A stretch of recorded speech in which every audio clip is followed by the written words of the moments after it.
You ask Tiger to solve. This deals with linear equations with one unknown. The final result is x equals 1.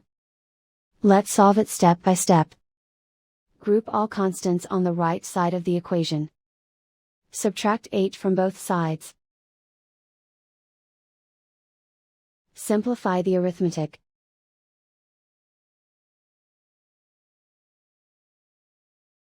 Isolate the x. Divide both sides by -8. Cancel out the negatives. Simplify the fraction. Cancel out the negatives. Simplify the fraction. And so the final result is x equals 1.